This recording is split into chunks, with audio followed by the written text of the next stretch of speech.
हरियाणा के स्वास्थ्य मंत्री डॉक्टर कमल गुप्ता ने कांग्रेस, इनेलो और जेजेपी पर निशाना साधा है। हिसार में जी मीडिया से बातचीत करते हुए कमल गुप्ता ने कहा कि जेजेपी और इनेलो की हालत तो ऐसी हो गई जाएगी कि उनका सिंबल तक नहीं बचेगा। उन्होंने कहा कांग्रेस भी अब खाली हो गई है। उनके बड़े नेता प्रियंका गांधी की बात हो या फिर राहुल गांधी की, वो कुछ मर्जी कर ले, हरियाणा में 10 की 10 सीट बीजेपी जीतेगी। उन्होंने पूर्व सीएम भूपेंद्र हुड्डा की ओर से हरियाणा में राज बनाने को लेकर दिए जा रहे बयान पर कहा, गालिब का ख्वाब लेना अच्छा है। 2024 की बात नेताजी के साथ इसी कड़ी में बातचीत करने के लिए हमारे साथ मौजूद है हरियाणा के स्वास्थ्य मंत्री डॉक्टर कमल गुप्ता। तमाम सियासी पहलुओं पर इनसे बातचीत कर लेते हैं। गुप्ता जी, सीधी सीधी बात यही कि जिस तरह से 2024 का इलेक्शन मोड एक तरह से अंतिम दौर में आने के बाद अब वोटिंग का दिन बिल्कुल नज़दीक है, किस तरह से माहौल बीजेपी को लेकर लग रहा है? देखिए, भारतीय जनता पार्टी एक कैडर बेस्ड पार्टी है। हमारे राष्ट्रीय अध्यक्ष, प्रदेश अध्यक्ष, जिला अध्यक्ष, मंडल अध्यक्ष, बूथ अध्यक्ष और पन्ना प्रमुख तक भी बने हुए हैं। तो हमारे को जब कोई भी चुनाव आता है, चाहे वो लोकसभा का हो, चाहे वो विधानसभा का हो, चाहे वो परिषद का हो, चाहे वो निगम का हो, चाहे वो सरपंच का हो, पार्षद का हो, तो हमें कोई भी चुनाव लड़ने में कोई बहुत ज़्यादा मुशक्क़त करनी नहीं पड़ती। तो अब इंडिया जो है वो विश्व की सबसे बड़ी डेमोक्रेसी है और डेमोक्रेसी में चुनाव जो है वो महापर्व और महोत्सव होता है। तो उस महोत्सव को मनाने के लिए बीजेपी के सभी कार्यकर्ता बड़ी लगन से लगे हुए हैं। तो इस लोकसभा चुनाव के बाद हरियाणा के विधानसभा चुनाव भी होने, तो कितना एक इम्पैक्ट आपको लग रहा है कि आने वाले दिनों में भी देखने नहीं, कोई ऐसी बात नहीं है। अब ये चुनाव हो जाएगा तो हमारी तो कैडर बेस्ड पार्टी है, अगला चुनाव आएगा तो उसकी भी तैयारी है। तो 10 में से कितनी सीटों पर मान के चल रहे हैं कि फतेह है? कोई मुकाबला भी लग रहा है, क्योंकि आप तो सिरसा के भी प्रभारी हैं। नहीं, मैं ये समझता हूँ कि हमारी 10 की 10 सीटें निकल जाएंगी। कोई एक आधी सीट पर थोड़ा फाइट हम मान सकते हैं, लेकिन मैं समझता हूँ कि 10 की 10 सीटें, और माननीय मोदी जी जो 400 पार का नारा उन्होंने दिया है, 400 पार में हरियाणा का 100% योगदान 10 की 10 कमल के फूल जिताकर उनकी गोदी में डालने का है। लेकिन कांग्रेस की अगर बात करी जाए तो बड़े नेताओं को उन्होंने भी मैदान में उतारा। राहुल गांधी के बाद आज प्रियंका गांधी भी रोड शो करने पहुंच रही है। देखिए, जो रोता जाता है वो मरे की खबर लाता है। अब हमने तो 2 महीने पहले कैंडिडेट बना दिए, इन्होंने तो रोते पीटते जब आखिरी दिन आया उस दिन भी अगर ये नाम नहीं भरते तो वो लैप्स हो जाना था।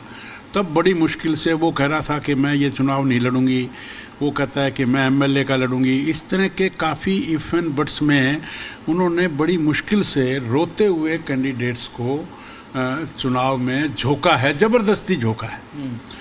चुनाव में मुद्दा उनके पास कुछ है नहीं। हमारा तो राष्ट्र हित का है, राष्ट्र के उत्थान का है, राष्ट्र के स्वाभिमान का है, राष्ट्र की आन और बान और शान का है, भगवान राम का है। 500 वर्षों के वनवास के बाद हमने भगवान राम को उनके घर में पहुंचाया है। धारा 370 देश की आज़ादी के 73 साल के बाद तोड़ी है, और अब हम बात करते हैं पाक ऑक्युपाइड कश्मीर की, उसको लेने की योजना है। वहाँ के लोग तरस रहे हैं। जब से हमने धारा 370 तोड़ी है तब से जम्मू कश्मीर में तो बहाली हो गई। वहाँ ना पत्थरबाज बजे हैं और ना पत्थरबाजी होती है। लेकिन अब ये पत्थरबाजी पाकिस्तान के गुलाम कश्मीर में, परांदली में, पागली में, मीरपुर में, भीमबर में और बाग टाउन में, इन सभी शहरों में हो रही है। वहाँ अनाज का घाटा है, बिजली का घाटा है, पानी का घाटा है। वो लोग त्राही माम कर रहे हैं और वो ये कह रहे हैं कि हमें भी जम्मू कश्मीर में जो आज़ादी मिली, इस तरह की आज़ादी हमें भी मिले और हम हिंदुस्तान के साथ मिलना चाहते हैं। लेकिन भूपेंद्र सिंह हुड्डा कह रहे हैं कि इस चुनाव के बाद राज बदलेगा हरियाणा का। वो दावा कर रहे हैं कि एक बार फिर से कांग्रेस की सरकार बन सकती है। दिल बहलाने के लिए गालिब अच्छा ख्याल अच्छा है। हर एक को सपने लेने का अधिकार है, लें वो सपने। लेकिन आपको नहीं लगता कि बीजेपी को इसका नुकसान भी झेलना पड़ सकता है, जिस हिसाब से किसानों के विरोध का सामना कुछ कैंडिडेट्स को करना पड़ा? कोई किसानों का नहीं, ये कांग्रेस के भेजे हुए कुछ लोग हैं जो कि इस तरह की हरकतें करते हैं।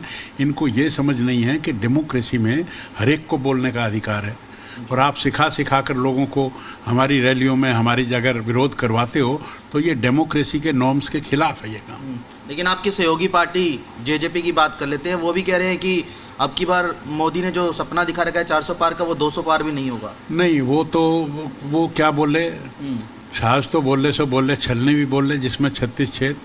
वो खुद तो मुश्किल से जमानत भी नहीं बचा पाएंगे। और मैं नहीं समझता कि अगली बार चुनाव आयोग उनको राष्ट्रीय पार्टी या क्षेत्रीय पार्टी के रूप में पहचान भी देगा। इतना कॉन्फिडेंट ऐसा क्यों लगता है आपको? क्योंकि नहीं, जनता बता रही है ना जी, जनता बता रही है। और जो आप 6 तारीख को रिजल्ट आएंगे, 4 तारीख को, उसमें आप इनके वोट्स देख लेना। इनकी जो परसेंटेज है, वो जो रिक्वायर्ड परसेंटेज है, जिसमें आदमी ये कहता है कि ये राष्ट्रीय पार्टी बनने लायक है, ये क्षेत्रीय पार्टी बनने लायक है, वो भी इनको नसीब नहीं होगा। कि जेजेपी की या तमाम? जेजेपी की भी और इनेलो की भी। और कांग्रेस तो पहले ही 550 पे लड़ती थी, फिर 400 पे लड़ती थी, फिर 300 पे लड़ती थी। अब तो ये मेरे ख्याल में 200 से कम पे लड़ रही है। कुल मिलाकर कई सियासी पहलुओं पर डॉक्टर कमल गुप्ता ने खुलकर बातें की है और सीधे तरफ से इनकी तरफ से दावा यही किया गया कि 10 की 10 लोकसभा की सीटों पर कमल जरूर खिलेगा। फिलहाल चुनावी माहौल किस तरह से बदलेगा और क्या कुछ आने वाले समीकरण बदलेंगे, ये तो देखने वाली बात रहेगी। लेकिन इतना तय है कि बीजेपी के तमाम नेतागण कॉन्फिडेंट जरूर नजर आ रहे हैं। कैमरा पर्सन राजेंद्र कुमार के साथ रोहित कुमार, जी मीडिया, हिसार।